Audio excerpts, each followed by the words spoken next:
अगर उनको पूछेगा कि एमएलए का फुल फॉर्म क्या होता है तो पता नहीं होगा। यादव है नहीं, वो यदमुल्ला है, कुछ नहीं किया। तो जब ये लोग सांसद होके कुछ नहीं किए तो आप विधायक होके क्या कर लेंगे?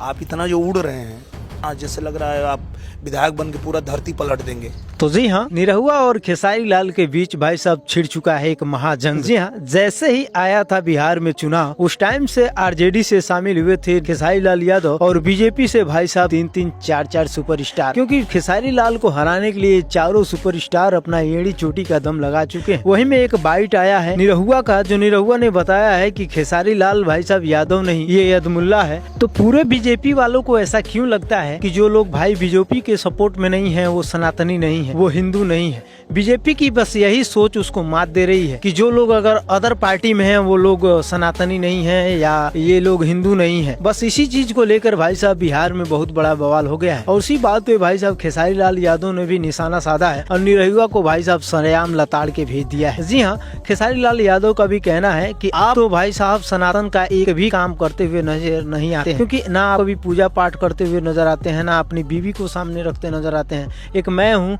जो मेरे इतना तो आप कभी जिंदगी में कर नहीं सकोगे, चाहे आप विधायक हो, चाहे कुछ भी हो, चाहे आप सांसद हो, लेकिन मैं विधायक बन के वो करके दिखाऊंगा जो आप किसी जिंदगी में नहीं किए होंगे। जी हाँ, खेसारी लाल का ये बयान भाई साहब पूरा सुन के निरहुआ तिलमिला गए हैं और निरहुआ को भी बहुत सारा निशाना साधा है खेसारी लाल ने। तो आइए पहले खेसारी लाल यादव का पूरा बयान सुन लेते हैं कि कैसे निरहुआ को भाई साहब सरेआम लताड़ के हिंदू विरोधी बताने वालों को कैसे लताड़ा है। क्योंकि भाई साहब उनका मानना है कि जो लोग हिंदू है भाई साहब वो बीजेपी का सपोर्ट करे। ऐसा कहीं किसी संविधान में नहीं लिखा है कि जो लोग हिंदू हैं वो बीजेपी का ही केवल सपोर्ट करें, ऐसा कहीं नहीं है। काम करने की बात है, विकास की बात है, तो आप किसी भी पार्टी में रह के अगर विकास की चेष्टा है आपके पास, अगर विकास करने की नीयत से आप उतरे हैं राजनीति में, तो आप किसी भी पार्टी में रह के विकास कर सकते हैं। ऐसा ये जरूरी नहीं है कि आप केवल बीजेपी में ही रहेंगे तो विकास होगा। ऐसा बहुत कुछ कहते हुए खेसारी लाल यादव ने भाई साहब निरहुआ को सरेआम लताड़ा है। तो आइए पहले खेसारी लाल यादव का पूरा बयान सुन लेते हैं, उसके बाद की बातें जो है सीधे लास्ट में करते हैं। पूरा लोग घेर ले बा, केंद्र से लेके जितना हमारे बड़ भाई लोग आशीर्वाद दे के हमारे के बड़ा कैले बा, सब जना हमारे पे बोलता रे।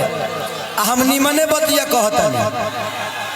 ई बताई जे मंदिर जरूरी बा, मस्जिद जरूरी बा, गुरुद्वारो जरूरी बा, आ रोजी रोजगार जरूरी नहीं है।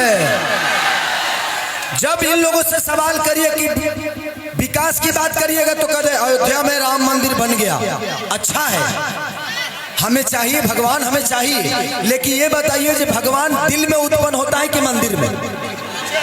हनुमान जी शारदा हनुमान जी के रहे ना तो सिनेमा फरल है, सीताराम के दिखा दे। तो पहले दिल में उत्पन्न होता है। हमारे लिए मंदिर, मस्जिद, गुरुद्वारा, सनातन सब जरूरी है।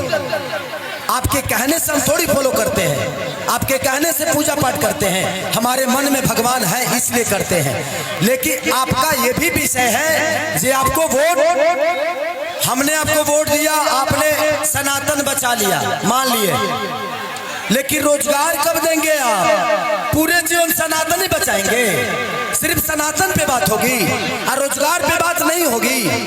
जब भी एनडीए के किसी नेता से पूछिएगा तो हर हर महादेव हिंदुस्तान है, हिंदू मुस्लिम, अरे हमें कब तक लड़ाओगे यार? हमें बीजी करो, हमें रोजगार दो।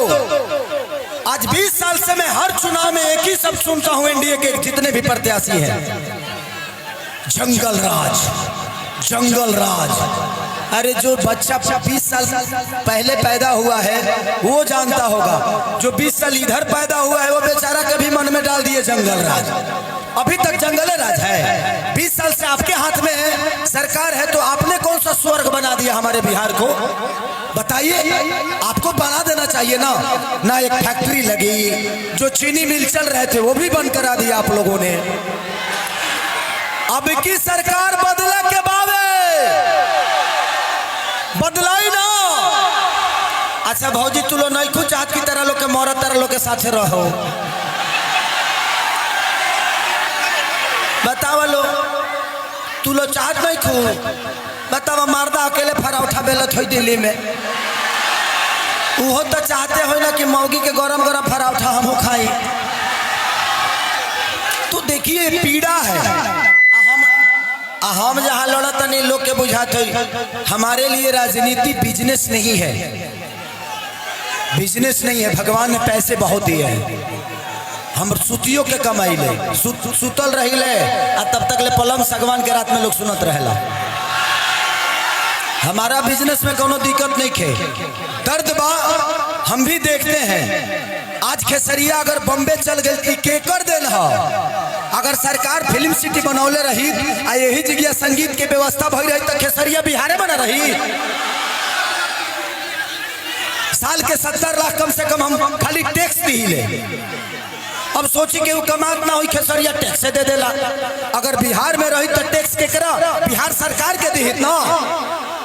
तो सबसे बड़ा हमने के अब की बेरोजगारी पर और तेजस्वी भैया ने और महागठबंधन के सारे नेताओं ने मिलके ये तय किया है कि कुर्सी पे बैठते ही 2 करोड़ नौकरी मिलेगा, पक्का क्लियर है।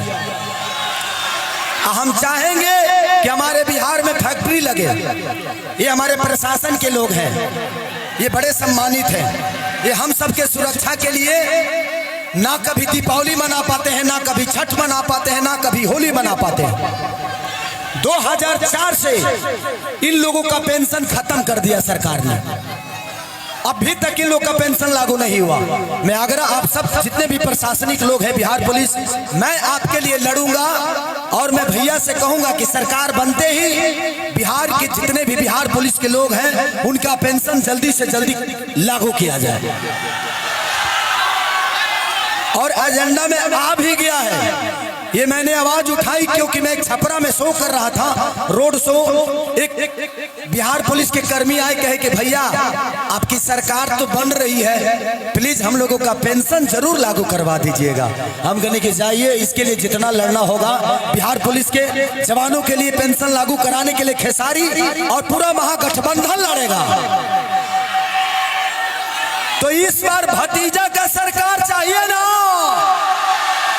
ऐसे भी चाचा थोड़ा पुरान हो गए हैं, बुजुर्ग हो गए हैं, तो अब थोड़ा सा आराम करना चाहिए उनको, है ना। और एक और मैं भैया से कहूंगा कि बिहार पुलिस के जितने जवान हैं उनकी पोस्टिंग उनके घर से 60 किलोमीटर के अंदर में किया जाए, ताकि कम से कम अपने रह के बच्चों का बेहतर भविष्य सोच सके, अपने माँ बाप से मिल सके, जरूरत पड़े तो तुरंत आ जाए। आई होप आपने वीडियो को पूरा लास्ट तक वॉच किया होगा और खेसारी लाल यादव का पूरा बयान सुन लिए होंगे। जी हाँ, खेसारी लाल यादव का कहना है कि बीजेपी वालों का यही मानना है कि जो लोग भाई साहब दूसरे पार्टी में शामिल हुए हैं या दूसरे पार्टी से बिलोंग करते हैं वो लोग सनातनी नहीं है, वो हिंदू विरोधी हैं और हिंदू विरोधी बात करते हैं। मैंने कब कहा था कि राम मंदिर का निर्माण नहीं होना चाहिए? मैंने ऐसा नहीं बोला था, मेरा ये बयान नहीं था। मेरा बयान था कि राम मंदिर के जगह पे उनके साइड में कोई एक हॉस्पिटल बन जाता तो वहाँ पे जितने भी मंदिर में आते हैं, हर जगह देखे हैं कि आप मंदिरों के पास बड़े बड़े हॉस्पिटल बनाए जाते हैं, आपको पता ही है। लेकिन उस बाइट को भाई साहब, उस बयान को लेकर आज बीजेपी वाले मेरे पे टारगेट कर रहे हैं, जो कि अच्छा नहीं है।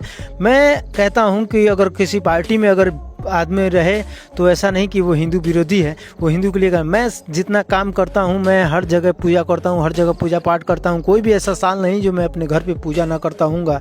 मैं अपनी बीवी और बच्चों के साथ हमेशा फ़ोटो शेयर करता हूँ।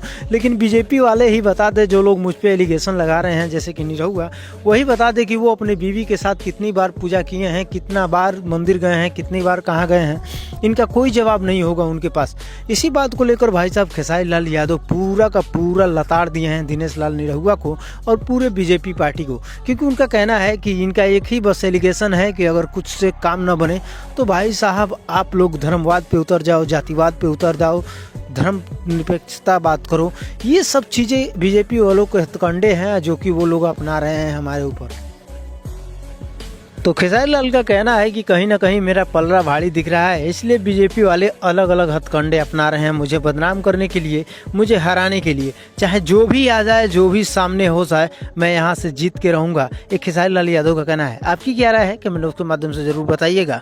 मिलते हैं ऐसे ही किसी धमाकेदार अपडेट के साथ, तब तक के लिए जय हिंद, जय Bharat, tata, bye bye, love you.